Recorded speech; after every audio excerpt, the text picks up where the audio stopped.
سالار کو لگا وہ واقعی مر گیا ہے۔ سفید چہرے کے ساتھ اس نے کاغذ کے اس ٹکڑے کو دوبارہ لفافے میں ڈال دیا۔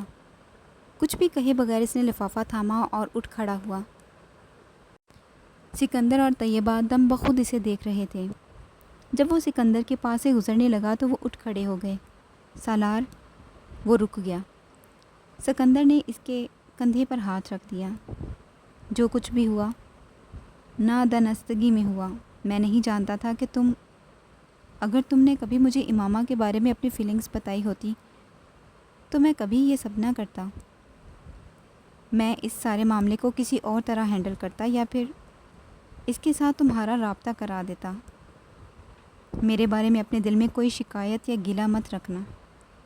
سالار نے سر نہیں اٹھایا، ان سے نظر نہیں ملائی، مگر سر کو ہلکی سی جنبش تھی۔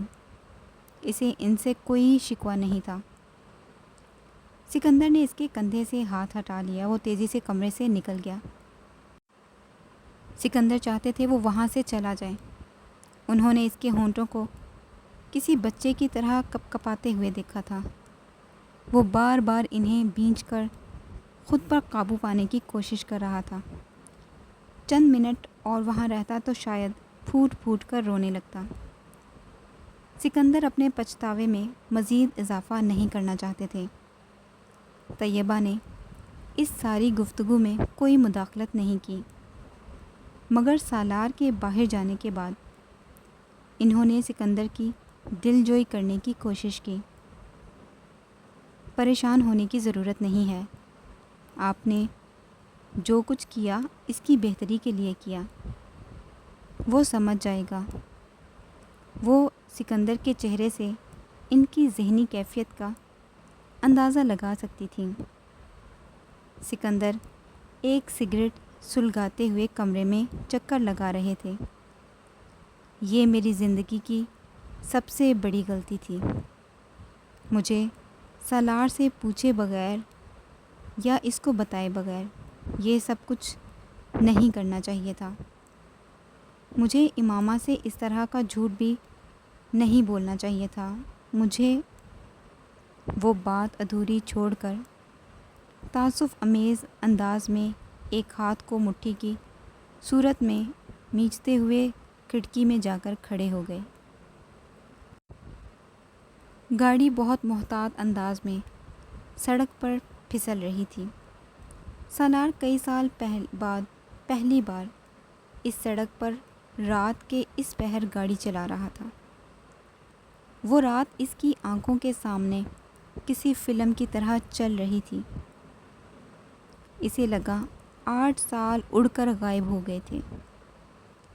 وہ سب کچھ وہی تھا، وہی تھا۔ کوئی بڑی آہستگی سے اس کے برابر میں آ بیٹھا۔ اس نے اپنے آپ کو فریب کی گرفت میں آنے دیا۔ گردن موڑ کر برابر والی سیٹ کو نہیں دیکھا۔ الوژن کو حقیقت بننے دیا۔ جانتے بوجھتے کھلی آنکھوں کے ساتھ کوئی اب سسکیوں کے ساتھ رو رہا تھا۔ ڈیئر انکل سکندر، مجھے آپ کے بیٹے کی موت کے بارے میں جان کر بہت افسوس ہوا۔ میری وجہ سے آپ لوگوں کو چند سال بہت پریشانی کا سامنا کرنا پڑا۔ میں اس کے لیے معذرت خواہ ہوں۔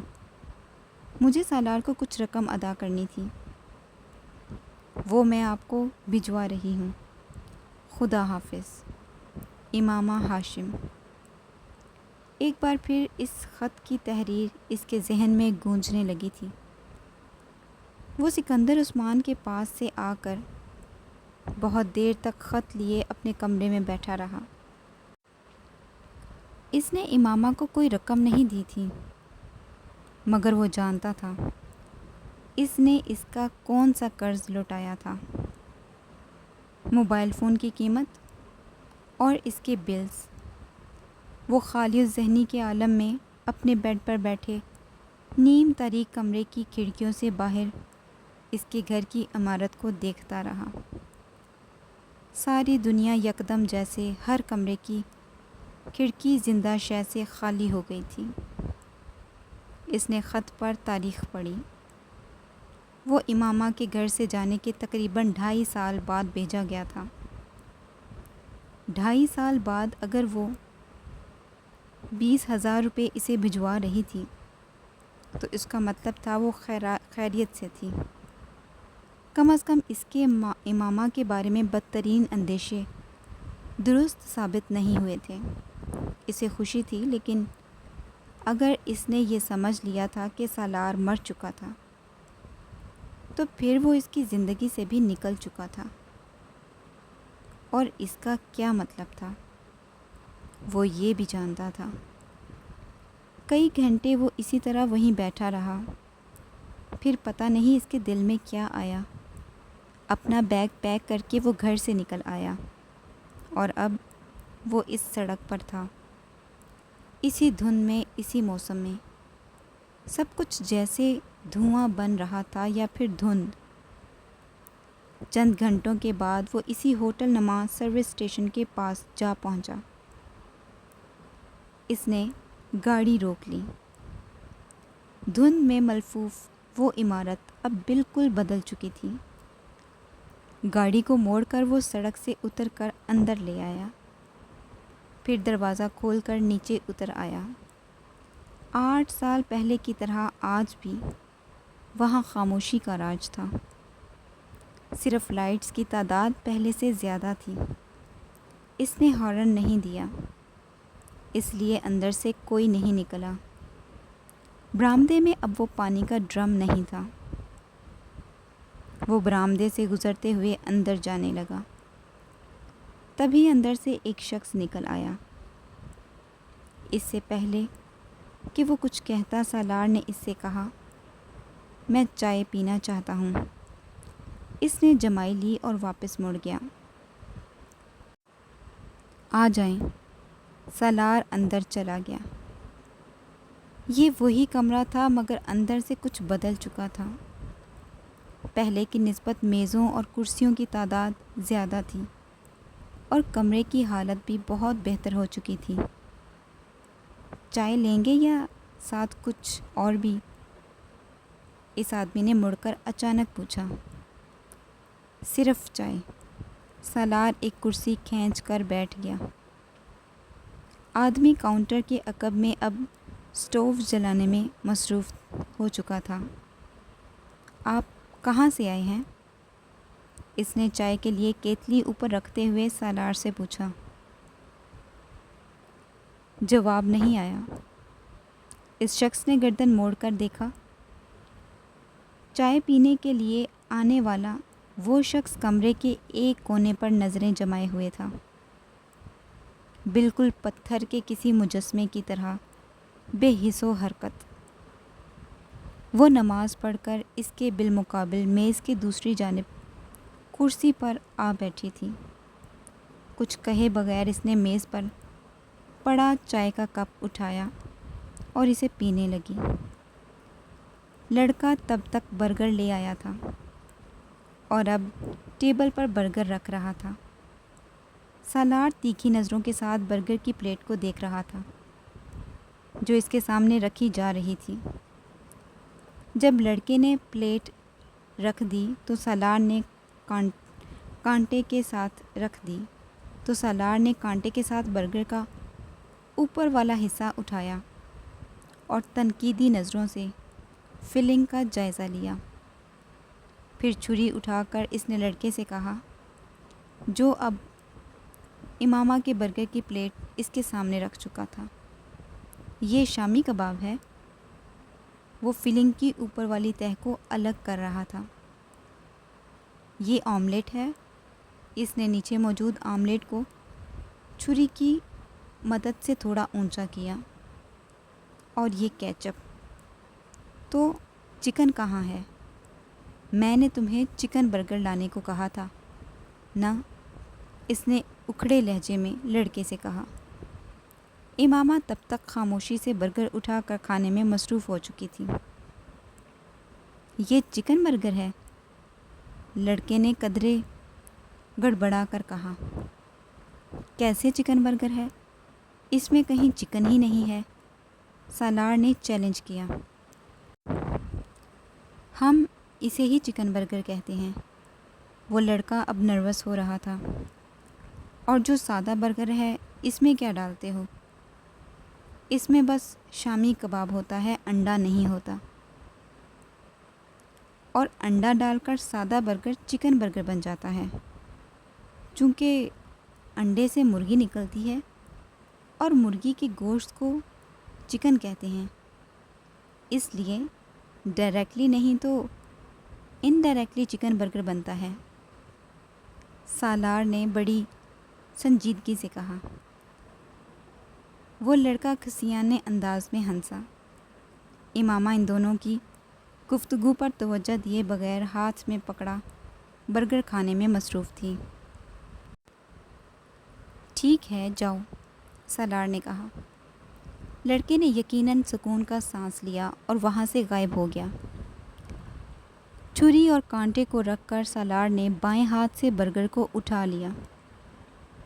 برگر کھاتے ہوئے امامہ نے پہلی بار پلیٹ سے سالار کے ہونٹوں تک بائیں ہاتھ میں برگر کے سفر کو تعجب آمیز نظروں سے دیکھا، اور یہ تعجب ایک لمحے میں غائب ہو گیا تھا۔ وہ ایک بار پھر برگر کھانے میں مصروف تھی۔ سالار نے اپنے برگر کو دانتوں سے کاٹا، ایک لمحے کے لیے منہ چلایا اور پھر برگر کو اپنی پلیٹ میں اچھال دیا۔ فضول برگر ہے، تم کس طرح کھا رہی ہو؟ سالار نے لقمے کو بمشکل حلق سے نگلتے ہوئے کہا۔ اتنا برا بھی نہیں ہے جتنا تمہیں لگ رہا ہے، امامہ نے بے تاثر انداز میں کہا۔ ہر چیز میں تمہارا سٹینڈرڈ بڑا لو ہے امامہ، وہ چاہے برگر ہو یا شوہر۔ برگر کھاتے ہوئے امامہ کا ہاتھ رک گیا۔ سالار نے اس کے سفید چہرے کو ایک پل میں سرخ ہوتے دیکھا۔ سالار کے چہرے پر ایک تپا دینے والی مسکراہٹ آئی۔ میں جلال انصر کی بات کر رہا ہوں، اس نے جیسے امامہ کو یاد دلایا۔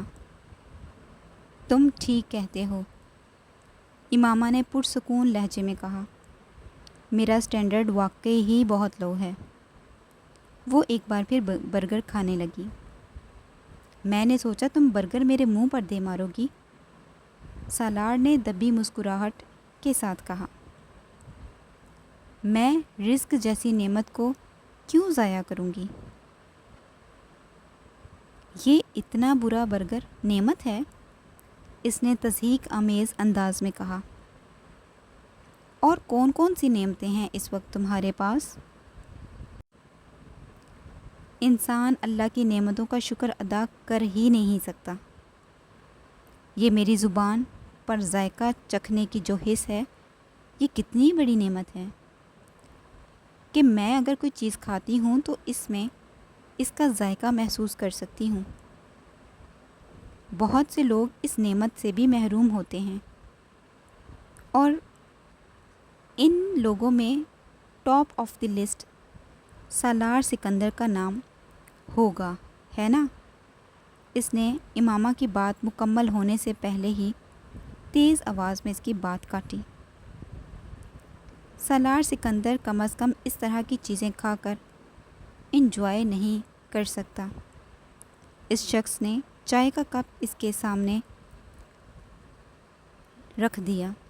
سالار یکدم چونک گیا۔ سامنے والی کرسی اب خالی تھی۔ ساتھ میں کچھ اور چاہیے؟ آدمی نے کھڑے کھڑے پھر پوچھا۔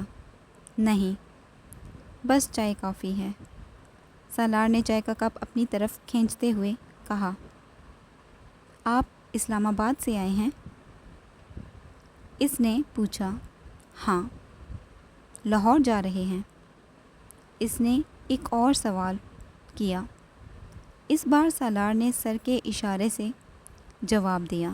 وہ اب چائے کا گھونٹ لے رہا تھا۔ اس آدمی کو شبہ ہوا اس نے چائے پینے والے شخص کی آنکھوں میں ہلکی سی نمی دیکھی ہے۔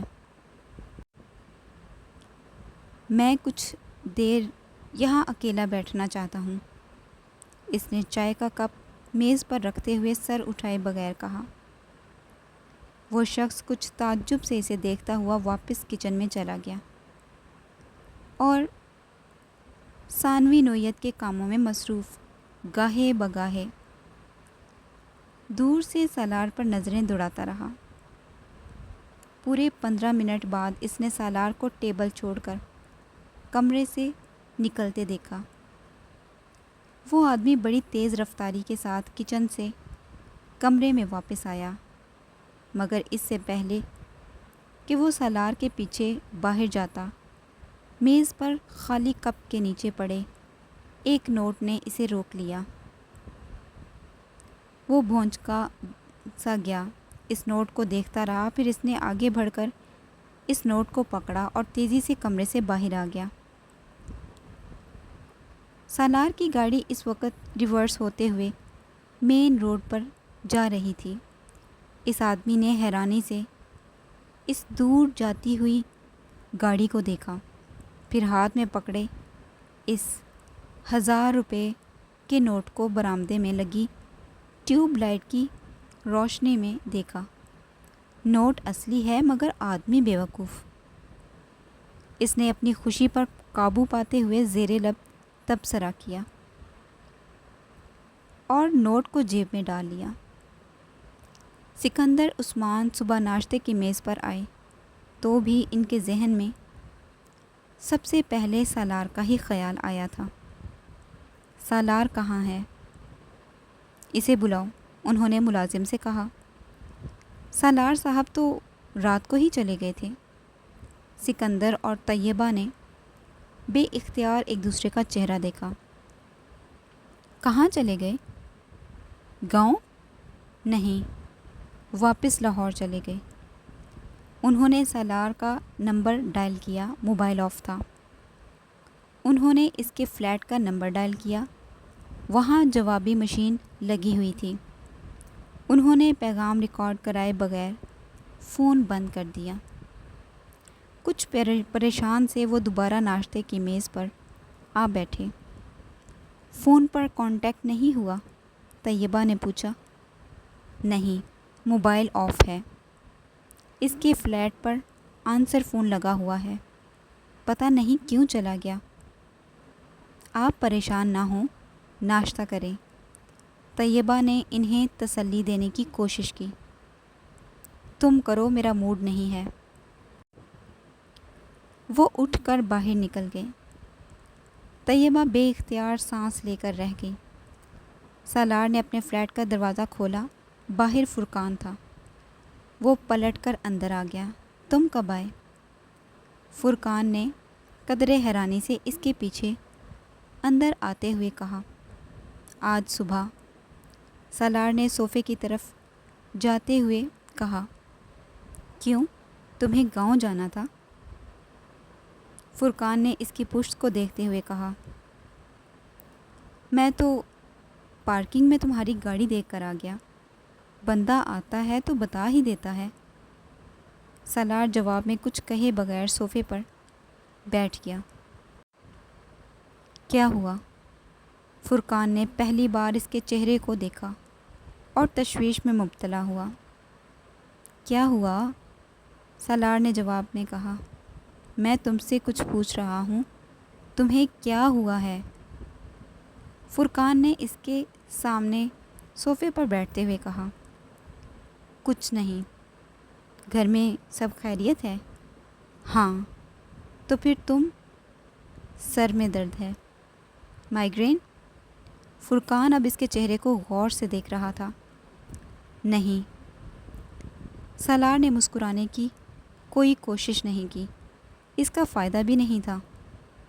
اس نے اپنی آنکھوں کو مسلا۔ تو پھر ہوا کیا ہے تمہیں؟ آنکھیں سرخ ہو رہی ہیں۔